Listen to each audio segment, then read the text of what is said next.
10 দলীয় জোট সরকার গঠন করলে আগামী 5 বছরে উত্তরবঙ্গে আমূল পরিবর্তন আসবে বলে মন্তব্য করেছেন জামায়াতে ইসলামীর আমির ডক্টর শফিকুর রহমান।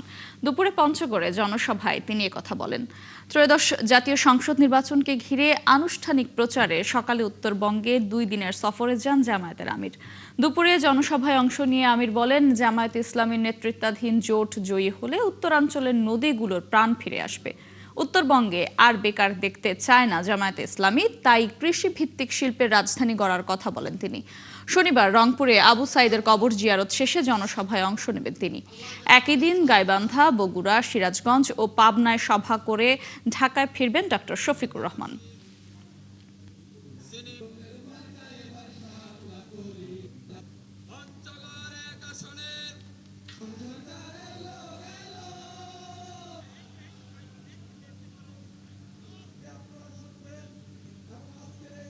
তিনটা শুক্রবার হওয়ার কারণে মনের ঝুলিতে অনেক কথা ছিল, বলতে পারলাম না। যদি আজকে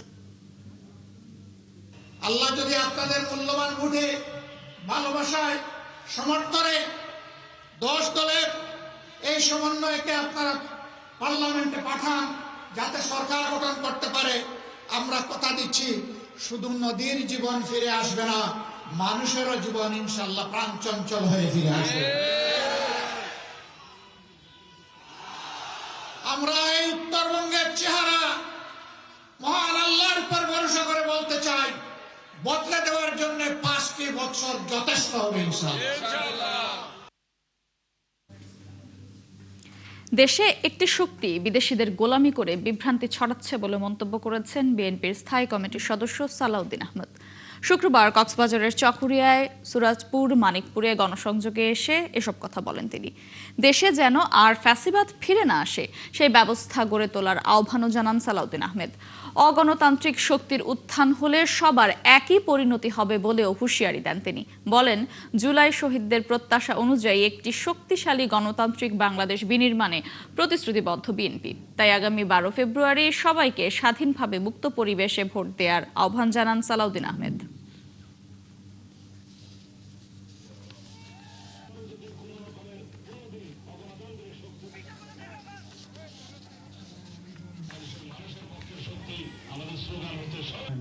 টমেটো সংরক্ষণ করা যায় না। অর্থনৈতিক অবস্থা ভালো হয় তাহলে বাংলাদেশের মধ্য খ্রিস্টান কি তফাৎ আছে? প্রত্যেকটা শহীদের রক্তের প্রত্যেক আমাদের সমাবেশে আছে, তারা জানে। আপনাদের সবার প্রত্যাশা, এদেশের মানুষের প্রত্যাশা, সকল কৃষকই যেন তার। আমরা বাংলাদেশের পক্ষের শক্তি, যারা ভারতের পক্ষের শক্তি ছিল তারা ভারত পালিয়ে গেছে। আর একটি শক্তি যারা বিদেশি শক্তির গোলামি করে, তারা বাংলাদেশে বিভিন্ন রকম বিভ্রান্তিমূলক রাজনীতি করছে। তাদেরকে কি আসতে দিতে পারবেন? আমরা বাংলাদেশের শক্তি, বাংলাদেশের মানুষের পক্ষের শক্তি। আমাদের স্লোগান হচ্ছে সবার আগে বাংলাদেশ। স্লোগান কি? সবার আগে বাংলাদেশ। আমাদের সকল কিছুতে নীতি প্রণয়নে আমরা বাংলাদেশের স্বার্থকেই সর্বাগ্রে তুলে ধরবো ইনশাআল্লাহ। ত্রয়োদশ জাতীয় সংসদ নির্বাচনকে সামনে রেখে ঢাকা 16 আসনে বিএনপির প্রতীক ধানের শীষের প্রার্থী ও জাতীয় ফুটবল দলের সাবেক অধিনায়ক আমিনুল হক দ্বিতীয় দিনের মতো নির্বাচনী প্রচার করেছেন। শুক্রবার সকালে মিরপুর পল্লবীর আবেশ হোটেল অ্যান্ড রেস্টুরেন্টের সামনে থেকে তিনি গণসংযোগ শুরু করেন।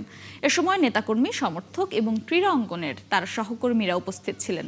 এ সময় তিনি সাধারণ মানুষ ও ব্যবসায়ীদের সঙ্গে কুশল বিনিময় করেন এবং আগামী নির্বাচনে ধানের শীষ প্রতীকে দোয়া ও সমর্থন চেয়ে ভবিষ্যৎ উন্নয়ন পরিকল্পনার লিফলেট বিতরণ করেন।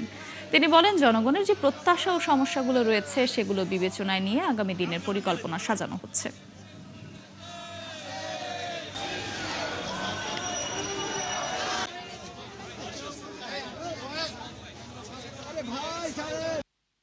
ঢাকা 16 আসন থেকে বিএনপির মনোনীত প্রার্থী হিসেবে আমি এই এলাকার প্রত্যেকটি সাধারণ মানুষের কাছে গিয়েছি, তাদের সাথে কথা বলেছি, পরামর্শ করেছি, করে সমস্যাগুলো চিহ্নিত করে আমি পরিকল্পনা করেছি। আমি কোনো প্রতিশ্রুতি নিয়ে আসি নাই।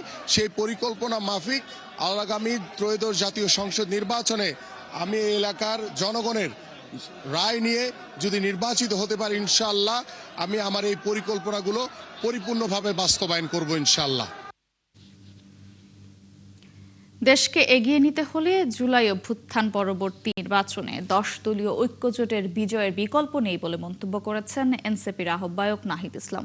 সকালে রাজধানী শাহজাদপুরে নির্বাচনী প্রচারে অংশ নিয়ে তিনি এসব কথা বলেন। নাহিদ ইসলাম আরও বলেন, জনজোয়ার দেখে ভয় পেয়ে একটি দল বিভ্রান্তি ছড়াচ্ছে। এবারে নির্বাচন ভূমিদস্যুদের পরাজিত করার কথা বলেন তিনি। সুবিধা বঞ্চিত এই ঢাকা 11 আসনে চাঁদাবাজ, লুটেরা, ঋণখেলাপিদের বিরুদ্ধে রায় দেওয়ার আহ্বানও জানান নাহিদ ইসলাম।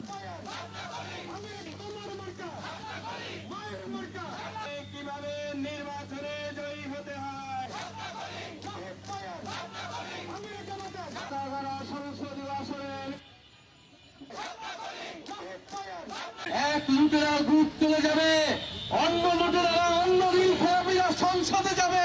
এর জন্য বাংলাদেশের মানুষ জীবন দেয় না। আমাদের এবার বিজয় হবেই। 10 দলীয় নির্বাচনী ঐক্য সংসদে যাবে, সরকার গঠন করবে এবং এই বাংলাদেশকে নেতৃত্ব দিবে। হ্যাঁ ভোট সিল দিলে দেশে আর কখনো স্বৈরাচার ফিরতে পারবে না। তাই সবাইকে গণভোটে হ্যাঁ চিহ্নে সিল দেওয়ার আহ্বান জানিয়েছেন প্রধান উপদেষ্টার প্রেস সচিব শফিকুল ইসলাম। শুক্রবার ধামরাইয়ে বাটুলিয়া বাবা বোচাই চান পাগলার মাঝার ঘুরে দেখার পর সাংবাদিকদের সঙ্গে কথা বলার সময় তিনি এই আহ্বান জানান। তিনি আরও বলেন, বাংলাদেশে নির্বাচনী প্রচার শুরু করেছেন প্রার্থীরা। এর মধ্য দিয়ে ভোটের উৎসব মুখর পরিবেশ তৈরি হয়েছে। এ সময় ধামরাই উপজেলা নির্বাহী কর্মকর্তা সহ বিভিন্ন সরকারি পর্যায়ের কর্মকর্তা ও এলাকার বিশিষ্ট ব্যক্তিরা উপস্থিত ছিলেন।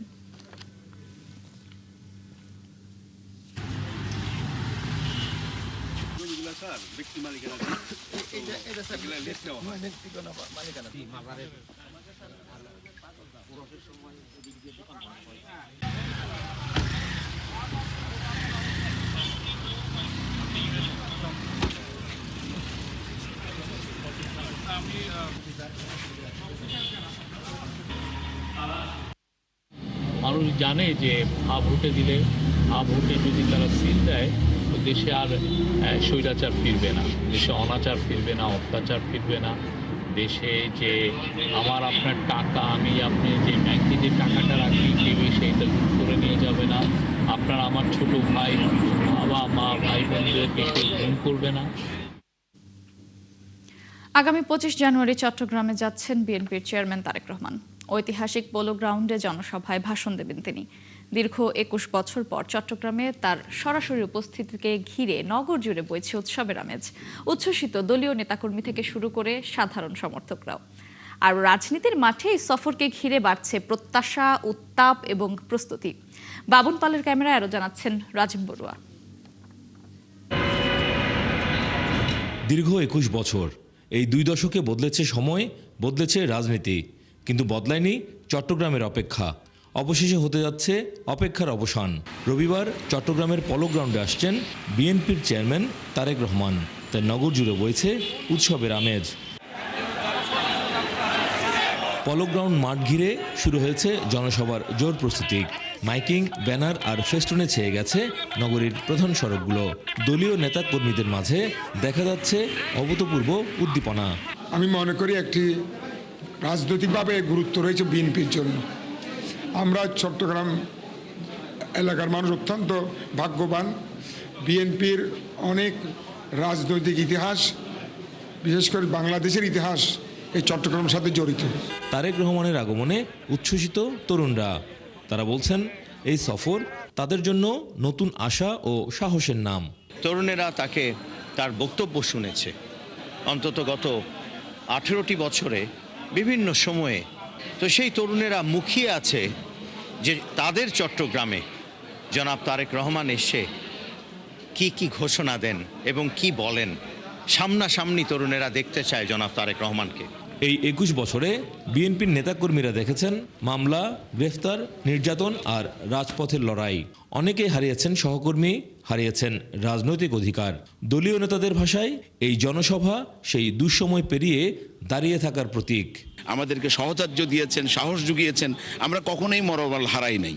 আমাদের সবসময় ধারণা ছিল সত্য অবশ্যই জয়যুক্ত হবে, গণতন্ত্র প্রতিষ্ঠা হবে এবং যারা মিথ্যা গণতন্ত্রকে হত্যা করার চেষ্টা করেছে তারা এই দেশ থেকে বিতাড়িত হবে। এটা আমরা সবসময় আমাদের অন্তরে ধারণ করেছি। লক্ষ লক্ষ লোক প্রিয় নেতাকে এক নজর দেখবে এবং উনি এই বড়আউলিয়া চট্টগ্রাম থেকে ধানের শীষের পক্ষে গণজোয়ার সৃষ্টি করবেন। এদিকে তারেক রহমানের এই জনসভা জনসমুদ্রে পরিণত হবে প্রত্যাশা সিটি মেয়রের।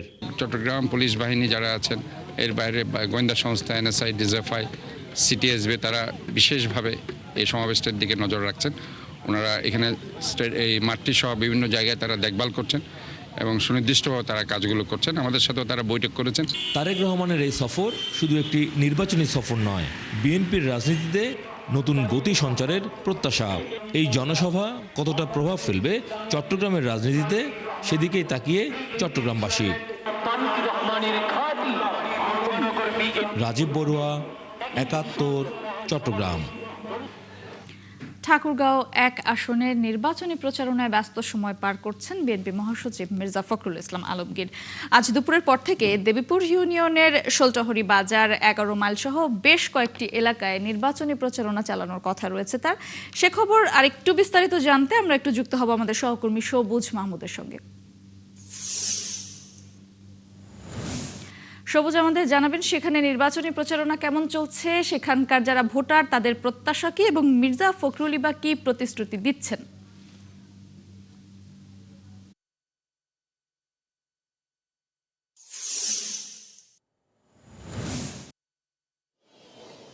মির্জা ফখরুল ইসলাম আলমগীরের বাড়ির ভেতরে আমি আছি এই মুহূর্তে। মির্জা ফখরুল ইসলাম আলমগীর বেলা ১টার দিকে উনি এখানে প্রবেশ করেছেন এবং নামাজের পর উনি তার নির্বাচনী যে পূর্ব নির্ধারিত কার্যক্রম, সেই কার্যক্রম পরিচালনা করতে তিনি রওনা করবেন এবং তার দলীয় নেতাকর্মীরা ইতিমধ্যে তার বাড়ির আশপাশে ভিড় করছেন এবং তারা আজকে সদর উপজেলার যে ঠাকুরগাঁও ১ আসন, সেই ১ আসনের সদর উপজেলার দেবীপুর নামে একটি ইউনিয়ন, সেই ইউনিয়নের কয়েকটি গ্রামে তারা নির্বাচনী প্রচারণা কার্যক্রম চালাবেন। বিকেল ৩টে থেকে সন্ধ্যা ৭টা পর্যন্ত সেই পূর্ব নির্ধারিত প্রোগ্রাম আমরা জানতে পেরেছি এবং ইতিমধ্যে মির্জা ফখরুল ইসলাম আলমগীরের যারা কর্মী সমর্থক আছেন তারা কিন্তু প্রস্তুতি নিয়ে সেই কার্যক্রমে, সেই প্রচারণা কার্যক্রমে অংশগ্রহণ নিতে ইতিমধ্যে তারা এসেছেন এবং তারা বলছেন যে নির্বাচনের যে আচরণবিধি, সেই আচরণবিধি মেনে তারা তাদের নির্বাচনী প্রচারণা কার্যক্রম চালিয়ে যাচ্ছেন।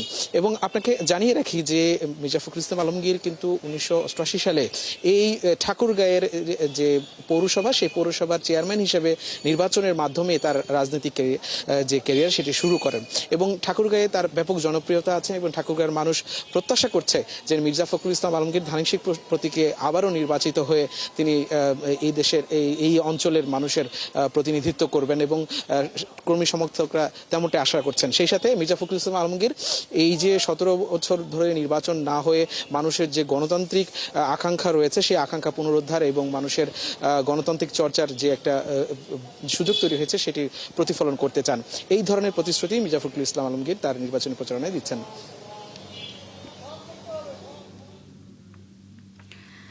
ধন্যবাদ সবুজ আপনাকে, আপনি সেখানে থাকবেন এবং প্রচারণার খবর জানতে আমরা পরবর্তীতে আবার আপনার সঙ্গে যুক্ত হব।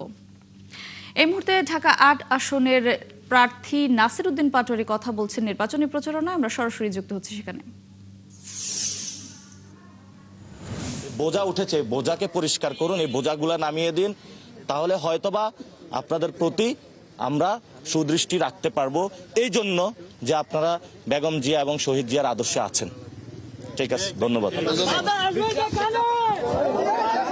ত্রয়োদশ জাতীয় সংসদ নির্বাচনে চট্টগ্রামের ১৬টি আসনে নির্বাচনে প্রার্থী হয়েছেন মাত্র ৪ জন নারী। নির্বাচনে মোট ভোটারের অর্ধেক নারী হওয়া সত্ত্বেও জাতীয় নির্বাচনে বড় রাজনৈতিক দলগুলোর নারীদের প্রার্থী করার ক্ষেত্রে এই অনীহা অপ্রত্যাশিত। এতে রাজনীতিতে আসার ক্ষেত্রে নারীদের আগ্রহ কমাবে বলছেন রাজনৈতিক, সামাজিক ও সাংস্কৃতিক সংগঠনের নারী নেত্রীরা। বাবুন পালের ক্যামেরায় প্রণবেশ চক্রবর্তীর রিপোর্ট।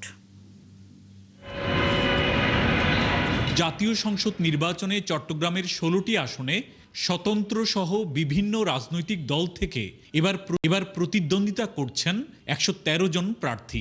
তার মধ্যে নারী প্রার্থী মাত্র ৪ জন।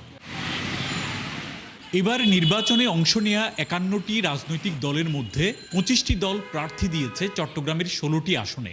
তার মধ্যে মাত্র ২টি দল, ইনসানিয়াত বিপ্লব ও বাসদ মার্ক্সবাদী থেকে ৩ জন নারী মনোনয়ন পেয়েছেন। বিএনপি, জামায়াতের মতো বড় দলসহ ২৩টি দল চট্টগ্রামে কোনো নারী প্রার্থী রাখেনি। চট্টগ্রামে নারী প্রার্থীদের মধ্যে চট্টগ্রাম 10 আসনে প্রতিদ্বন্দ্বিতা করবেন দুজন। তারা হলেন ইনসানিয়াত বিপ্লব বাংলাদেশের সাবিনা খাতুন ও বাসত মার্ক্সবাদীর আসমা আক্তার। এছাড়া চট্টগ্রাম 11 আসনে বাংলাদেশের সমাজতান্ত্রিক দল মার্ক্সবাদীর দীপা মজুমদার ও চট্টগ্রাম 2 আসনে স্বতন্ত্র প্রার্থী হয়েছেন জিন্নাত আক্তার। যেখানে ভোটারের অর্ধেক নারী, সেখানে চট্টগ্রামের 16টি আসনে নারীদের এত কম অংশগ্রহণ অপ্রত্যাশিত ও হতাশাজনক বলছেন চট্টগ্রামের রাজনৈতিক, সামাজিক, সাংস্কৃতিক সংগঠনের সাথে যুক্ত নারীরা। রাজনীতির মধ্যে যে গণতান্ত্রিক যে চর্চা এবং যে লিঙ্গভিত্তিক সমতা, যে বৈষম্যহীন দৃষ্টিভঙ্গি নারীর প্রতি, সেই দৃষ্টিভঙ্গির অভাবেই কিন্তু যে আপনার এই নারী প্রার্থীর যে মনোনয়ন সংখ্যাটা খুবই কম। নারীদেরকে যদি মূল্যায়ন করা হতো, সরাসরি নির্বাচনে কিংবা বিভিন্ন জায়গায় যদি নারী প্রতিনিধি বাড়াতো, নারীরা কিন্তু রাজনীতিতে আসতে আগ্রহ পেত। নির্বাচনে নারী প্রার্থী কম থাকলেও কর্মক্ষেত্রে সংগঠনে নারীর কাজ করার স্বাধীনতা, অধিকারের পাশাপাশি সংস্কৃতি চর্চায় যেসব প্রার্থী ভূমিকা রাখবেন তাদের ভোটের ক্ষেত্রে এগিয়ে রাখবেন বলছেন বিভিন্ন সংগঠনের সাথে যুক্ত নারী ভোটাররা। যারা আমাদেরকে নিয়ে, আমাদের শিল্প সংস্কৃতিকে নিয়ে কাজ করবে এবং আমরা সংস্কৃতি শিল্পীরা সুন্দর সুষ্ঠু পরিবেশ পাবো। এবারের সংসদীয় নির্বাচনে প্রতিটি দল থেকে ন্যূনতম 5% নারী প্রার্থী মনোনয়ন নিশ্চিত করার কথা বলা হয়েছিল জাতীয় ঐক্যমত্য কমিশন প্রণীত জুলাই জাতীয় সনদে। প্রণবেশ চক্রবর্তী, 71, চট্টগ্রাম।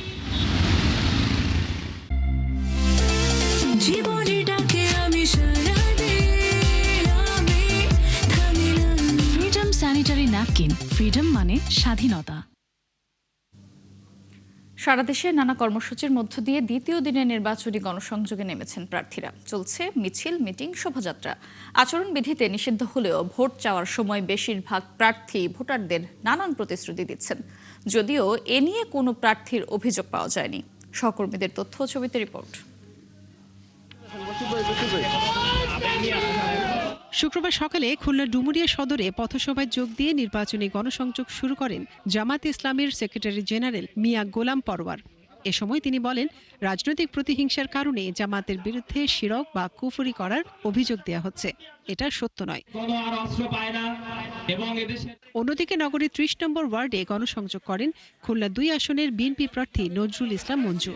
এ সময় তিনি অভিযোগ করে বলেন, ধর্মকে পুঁজি করে একটি দল বিভ্রান্তি সৃষ্টি করছে। আমরা ধারণা করেছিলাম যে উনি বিদেশে লন্ডনে গেছেন, লেখাপড়া করেছেন, কিছুটা পলিটিক্যাল ম্যাচুরিটি হয়তো আছে, কিন্তু দেখি যে উনি তো এখন বড় মুফতি হয়ে গেছেন। বিলেত থেকে মুফতি ফতোয়া দিয়ে দিচ্ছেন যে কেডা মুশরিক আর কেডা কাফের। এটা তার কোনো অধিকার নেই। এটা উনি রাজনৈতিক নেতা হিসাবে কাজটা সৌজন্যতা, শিষ্টাচার বোধের সাথে এই কথাটা যায় না। জামাত এখন ভিন্ন ভূমিকায়, তারা বিএনপিকে তারা অবরুদ্ধ করতে চায়, বিএনপি অপোজ করতে চায়। বিএনপি তো এত ছোট দল না।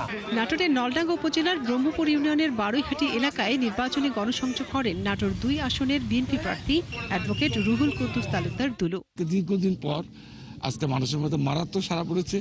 মানুষ অপেক্ষা আছে, মনে হচ্ছে কালকে যদি নির্বাচন হতো সবচেয়ে ভালো হতো। মানুষ চাচ্ছে যত তাড়াতাড়ি নির্বাচন তত মানে তারা আশা করছে। কুমিল্লার দেবিদার নিউ মার্কেট পৌর এলাকা, ভিংলাবাড়ি, মোহনপুর এলাকায় নেতাকর্মীদের নিয়ে জনসংযোগ করেন কুমিল্লা 4 আসনের 10 দলীয় জোটের প্রার্থী এনসিপির দক্ষিণাঞ্চলের মুখ্য সংগঠক হাসনাত আব্দুল্লাহ। প্রত্যেকটা খেটে খাওয়া মানুষ জানে, দোকানদার জানে যে হাসনাত আব্দুল্লাহ যদি নির্বাচিত হয় আর যাই হোক জীবনে 10টা টাকার জন্য কোনোদিন আসবে না। হয়তো অন্য পার্টি করে, অন্য পার্টির প্রোগ্রামে যাবে, অন্য পার্টির মার্কা নিয়ে মিছিল দিবে, কিন্তু গোপনে সে আমাকে ভোট দেবে ইনশাআল্লাহ।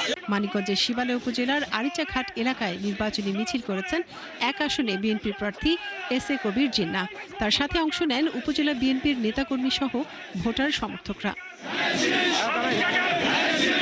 আমরা শতভাগ আশাবাদী আগামী নির্বাচনে শুধু মানিকগঞ্জের 1 আসন নয়, মানিকগঞ্জের 3টি আসন সহ ধানের শীষ বিজয়ী হয়ে জনাব তারেক রহমানের হাতে তুলে দেবে এবং আগামী এই দেশটা পরিচালনা করবেন। ঢাকা 19 আসনে বিএনপি মনোনীত প্রার্থী ডাক্তার দেওয়ান মোহাম্মদ সালাউদ্দিন বাবুর পক্ষে আনুষ্ঠানিক গণসংযোগ করেছে ঢাকা জেলা উত্তর ছাত্রদল। মনিরা কাজুরি, 71। নির্বাচনকে সামনে রেখে কৃত্রিম বুদ্ধিমত্তার মাধ্যমে তৈরি কন্টেন্টগুলো পর্যবেক্ষণ করছে ইউরোপীয় ইউনিয়নের নির্বাচন পর্যবেক্ষণ মিশন। একাত্তরকে দেয়া ৭১ সাক্ষাৎকারে একথা জানিয়েছেন মিশনের উপপ্রধান ইনতালাসে। বাংলাদেশের ভবিষ্যৎ নির্ধারণে এবারের ভোট অত্যন্ত গুরুত্বপূর্ণ বলে মনে করেন তিনি। রিপোর্ট করেছেন সুফিয়ান ফারাবি। করার জন্য সবাই জামাত ইসলামের দাঁড়িপাল্লাতে ভোট দিন আপনার সন্তানের সুন্দর ভবিষ্যতের জন্য। কাকা, আপনি আগামী নির্বাচনে কাকে ভোটে দেবেন? যে ইসলামী শাসন প্রতিষ্ঠা করবে। প্রতিপক্ষকে হেয় ও ভোটের মাঠে প্রভাব ফেলতে আসন্ন সংসদ নির্বাচনে সামাজিক যোগাযোগ মাধ্যমে এআই ব্যবহার করছে বিভিন্ন প্রার্থীর সমর্থকেরা। এর মাধ্যমে কন্টেন্ট তৈরি করে ইচ্ছাকৃতভাবে ছড়িয়ে দেওয়া হচ্ছে অপতথ্য। ছড়িয়ে পড়া অপতথ্যের বিস্তৃতি রোধ করতে কার্যকর কোনো পদক্ষেপ দেখা যাচ্ছে না। Do you have any separate unit for fact checking or you are depending on Bangladeshi sources? বিষয়টি অত্যন্ত স্পর্শকাতর উল্লেখ করে ঢাকায় অবস্থানরত ইউরোপীয় ইউনিয়নের নির্বাচন পর্যবেক্ষণ টিমের উপপ্রধান জানান, কোন কোন দল বা ব্যক্তি অপপ্রচার চালাচ্ছে তাদের প্রতিবেদনের সে বিষয়ে বিস্তারিত উল্লেখ থাকবে। শুধু বাংলাদেশ নয়, নির্বাচনে কৃত্রিম বুদ্ধিমত্তা একটি ভয়ঙ্কর বিষয় হয়ে দাঁড়িয়েছে।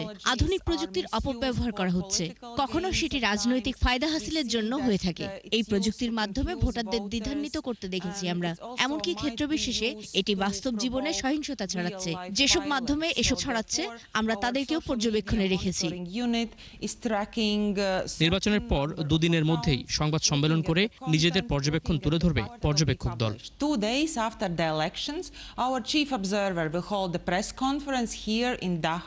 বাংলাদেশের ভবিষ্যৎ নির্ধারণে সবার ভোটাধিকার প্রয়োগ করা উচিত বলে মনে করেন তিনি। আমরা বলবো, আপনারা ভোটে অংশগ্রহণ করুন। ভোটার প্রার্থী ও সকল মানুষের অংশগ্রহণের মাধ্যমে বাংলাদেশের নির্বাচন প্রয়োজন। ভোটের মাধ্যমে আগামীর বাংলাদেশের নেতৃত্ব বেছে নেয়ার এটিই সময়। আমরা বলবো, বাংলাদেশের গণতন্ত্রের ইতিহাসে এটি ঐতিহাসিক ঘটনা। ভোটের আগে কোনো পর্যবেক্ষণ তুলে ধরা হবে না বলে জানান পর্যবেক্ষক দলের উপপ্রধান। সুফিয়ান ফারাবি, ৭১, ঢাকা। বেতন দ্বিগুণ করার সুপারিশে সন্তোষ জানিয়ে তা দ্রুত বাস্তবায়ন চাইছেন সরকারি চাকরিজীবীরা। তবে অর্থনীতিবিদরা বলছেন, নতুন পে স্কেল দেয়া চ্যালেঞ্জিং হবে নির্বাচিত সরকারের জন্য। বাড়তে পারে জিনিসপত্রের দাম, বৈষম্য তৈরি হবে বেসরকারি চাকরিজীবীদের সাথে। বিভিন্ন অংশীজনদের সাথে আলোচনা করে পে স্কেল বাস্তবায়নের পরামর্শ তাদের। শারমিন নীরার রিপোর্ট। মেয়াদের শেষ সময় সরকারি চাকরিজীবীদের খুশির সংবাদ দিয়েছে অন্তর্বর্তী সরকার। ১১ বছর পর দ্বিগুণ বেতন পাওয়ার স্বপ্ন দেখছেন সরকারি চাকরিজীবীরা। পে কমিশন যে সুপারিশ করেছে তাতে ২০তম গ্রেড বা একজন পিওনের বেতন হবে ৪২,০০০ টাকা, আর প্রথম গ্রেড বা একজন সচিবের বেতন হবে প্রায় ৩ লাখ টাকা। দীর্ঘদিন পরে এই পে স্কেলটা বাস্তবায়ন হোক, সেক্ষেত্রে আমাদের জনজীবন অনেকটাই উপকৃত হবে। বাস্তবায়ন হয় আমাদের কিছুটা দুঃখ দুর্দশা লাঘব হবে। দুর্নীতি মূলত করে আপনি অভাব অনটনের জন্য আর কি। যদি আপনি পে স্কেল যদি বাস্তবায়ন, আশা করি যে দুর্নীতি আপনি অনেকটা হবে আর কি, লাঘব হবে আর কি। আগামী জুলাই থেকে পে স্কেল চালু হলে আগের চেয়ে সরকারের বেশি খরচ করতে হবে প্রায় ১,৬০,০০০ কোটি টাকা। বর্তমানে ১৪.৫ লাখ সরকারি চাকরিজীবী ও ৯ লাখ পেনশনভোগীকে দিতে হচ্ছে ১,৩১,০০০ কোটি টাকা। অর্থাৎ আগামী বাজেটে শুধু বেতন বাবদ বরাদ্দ রাখতে হবে ২,৩৭,০০০ কোটি টাকা। চলতি অর্থ বছরে ৭,৮৮,০০০ কোটি টাকা বাজেটের ২ লাখ কোটি টাকা ঋণ নিয়ে পূরণ করতে হচ্ছে সরকারকে। এমন অবস্থায় বেতন বাড়ানো নির্বাচিত সরকারের জন্য চ্যালেঞ্জিং হবে বলে মনে করছেন এই অর্থনীতিবিদ। ৩.৬৯% মাত্র হচ্ছে আমাদের জিডিপি প্রবৃদ্ধি হয়েছে। তো এই অবস্থায় কিন্তু এত কম বিনিয়োগটাকে আবার টেনে তোলা এবং সেখান থেকে যে রাজস্ব আদায় করা, সেটা কিন্তু খুব কঠিন হবে। এই পরিপ্রেক্ষিতে আমি মনে করি যে আসলে এই পে কমিশনের সুপারিশ দেওয়া হয়েছে, তো সেটা আসলে আগামী সরকারের জন্য বড় একটা চ্যালেঞ্জ হবে।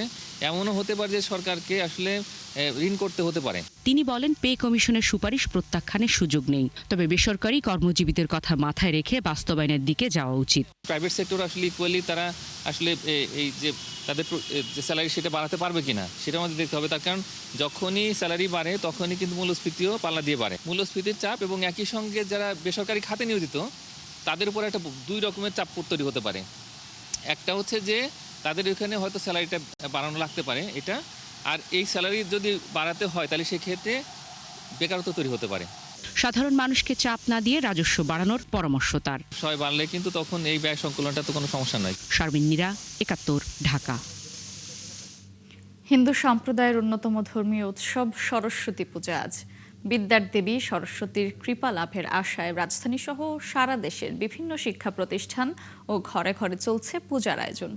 ধর্মীয় বিধান অনুযায়ী সাদা রাজহাঁসে চড়ে বিদ্যা ও সুরের দেবী সরস্বতী পৃথিবীতে আসেন।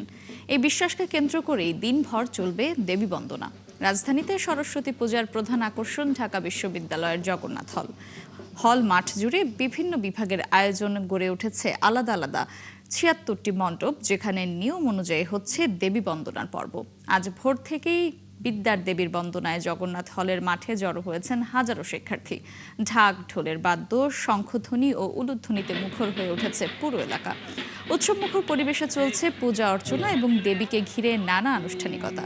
প্রতি বছর মাঘ মাসের শুক্ল পঞ্চমী তিথিতে বিদ্যার জন্য বাণী দেবীর আরাধনা করে সনাতন ধর্মাবলম্বীরা।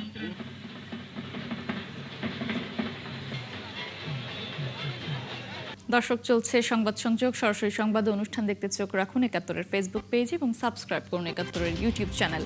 থাকুন ৭১-এর সাথে।